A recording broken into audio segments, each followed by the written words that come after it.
ஓம் நம சிவாய. பக்தர் கோடி அனைவருக்கும் பணிவான வணக்கம். ஒருவரும் இப்போ இந்த உலகத்தில் ஒருவரும் எனக்கு நிம்மதி இல்லை, துன்பமாக தான் இருக்கிறது என்று எல்லாரும் கூறுவது ஒரு வார்த்தை. நான் கேட்கிறேன், எப்படி நம்மளுக்கு நிம்மதி இல்லாமல் போகும் என்பது எனக்கு புரியவில்லை. நாம் எதையும் கொண்டுகின்னு வரவில்லை, கொண்டுகின்னு போவதும் கிடையாது. அப்படி என்பதும் போது நம்மளுக்கு எப்படி நிம்மதி இல்லாமல் போகும்? இறைவன் எவ்வளவோ இந்த உலகத்தில் நிறைய அற்புதங்களை கொடுத்திருக்கிறார். அதை நம்ம உணர்ந்தாலே நம்மளுக்கு பேரானந்தம் கிடைக்கும்.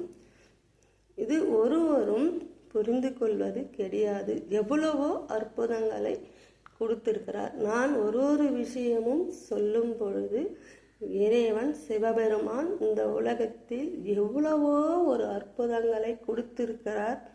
ஆனால் இருந்தாலும் இந்த உலகத்தில் இந்த மக்கள்கள் இயற்கையோடு வாழ்வது கிடையாது. இயற்கையோடு வாழ இல்லைன்னும்போது எப்படி நம்மளுக்கு மன நிம்மதி கிடைக்கும்? எப்படி மன நிம்மதி கிடைக்கும்? நம்ம இயற்கையோட வாழ்ந்தாலே நம்மளுக்கு பேரானந்தம் கிடைக்கும். நிம்மதி இல்லாமல் போவதற்கு வாய்ப்புகள் கிடையாது. இறைவனை யாரெல்லாம் நினைக்கிறார்களோ, யாரெல்லாம் இறைவனை உருகி ஒரு மனதோடு இறைவனை நினைக்கிறார்களோ அவங்களுக்கு உண்மையாலுமே சொல்கிறேன், என்றைக்கும் துன்பமில்லாமல் வாழ இறைவன் கற்றுக் கொடுப்பார். இறைவன் துன்பமில்லாமல் வாழ இறைவன் வழிகாட்டியாக இருப்பார், வழிநடத்தி வைப்பார். ரெண்டு விஷயம்தான். எப்படின்னா, இறைவன் நம்மளுக்கு துன்பம் இல்லாமல் எப்படி வைத்திருப்பார் என்றால் 2 விஷயங்கள் தான். நல்லா ஒருவரும் புரிந்து கொள்வது. புரிந்து கொள்வாதவர்களுக்கு துன்பமாக தான் இருக்கும். இறைவனை யாரெல்லாம் புரிந்து கொள்கிறார்களோ அவங்களுக்கு துன்பம் இல்லாமல் இருக்கலாம். 2 விஷயம் என்னவென்றால், 1, பொய் பேசாமல் இருக்க வேண்டும். இன்னொன்று, யாரையும் ஏமாத்தாமல் இருக்க வேண்டும், நேர்மையாக இருக்க வேண்டும், மனசு பரிசுத்தமாக இருக்க வேண்டும். இந்த 2 விஷயம் 3 விஷயம் இப்படி மனதுக்கு மற்றவங்களுக்கு துன்பம் இல்லாமல் மனம் தூய்மையாக வைத்து கொண்டாலே நம்மளுக்கு எவ்வளவோ இறைவன் பேரானந்தத்தை கொடுப்பார். இது சும்மா சொல்கிறது கிடையாது, யாரும் வைத்து கொள்வது கிடையாது. அதே போல் யாரிடமும் நாம் பொய் பேசாமல் இருந்தாலே நம்மளுக்கு பேரானந்தத்தை இறைவன் கண்டிப்பாக கொடுப்பார். ஏன்னா இந்த மனசு பரிசுத்தமாக ஆகிவிடுகிறது. இந்த மனசுக்கு துன்பமில்லாமல் நம்ம பழகி கொண்டால், நம்ம துன்பமில்லாமல் இந்த மனசை நாம்பளே கேள்வி கேட்க வேண்டும். இந்த மனதை நாம்பளே கேள்வி கேட்க வேண்டும். இறைவனை போய் கேள்வி கேட்க வேண்டிய அவசியம் கிடையாது. நாம் கரெக்டாக இருக்கிறோமா இல்லை யாரையாவது ஏமாத்துறோமா, பொய் சொல்கிறோமா என்று இந்த மனதை அலசி ஆராய்த்து ஒருநிலைப்படுத்தினாலே இந்த மனசு எதற்காகவும் அழுகாது, எதற்காகவும் கஷ்டப்படாது. இறைவனை பற்றி நிறைய சொல்லலாம். அதே போல் யாரெல்லாம் இருக்கிறார்களோ அவங்களுக்கு ஒருபொழுதும் துன்பம் இல்லாமல் நம்ம மனது கற்றுக் கொடுக்கும். இறைவன் என்றைக்கும் நம்ம வழித்துணையாக இருப்பார். உண்மை எது, பொய் எது, நேர்மையாக இருக்கிறோமா இல்லையா, ஏமாத்துறோமா திருடுறோமா, இப்படிலாம் நம்ம இல்லாமல் இந்த இருந்தாலே இந்த மனதை நம்ம கேள்வி கேட்டுக்கொண்டு இருந்தாலே இந்த மனசு சுத்தமாக நம்ம ஆனந்தம் இறைவன் நம்மளுக்கு சிவபெருமான் கண்டிப்பாக கொடுப்பார்.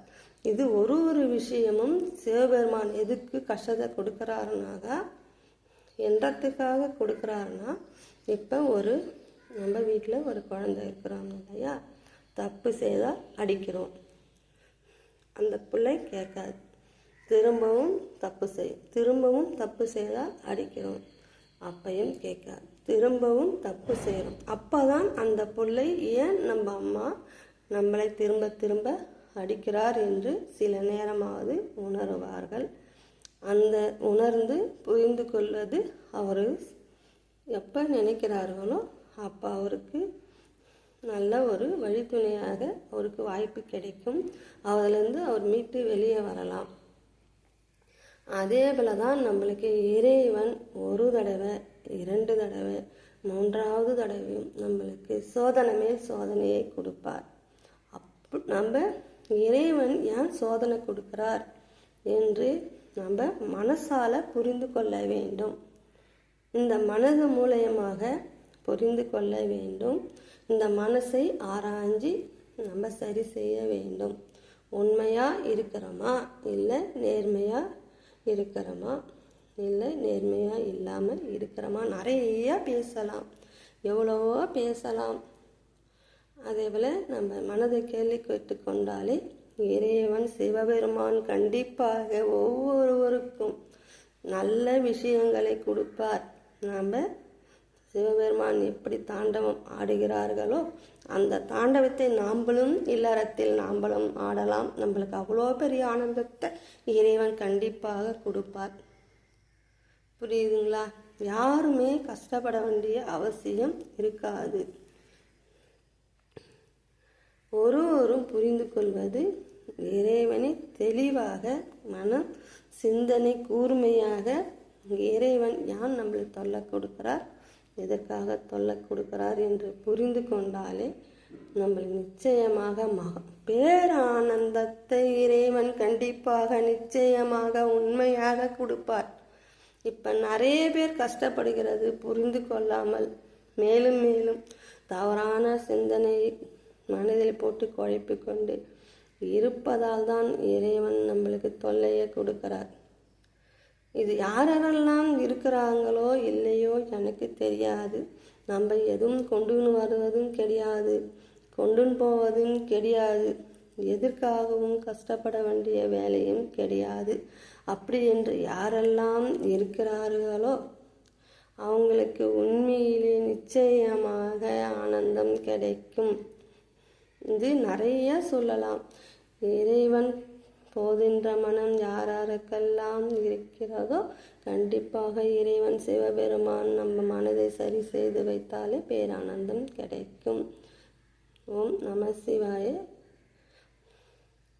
பக்தர்களுடைய அனைவருக்கும் பணிவான வணக்கம். நிறைய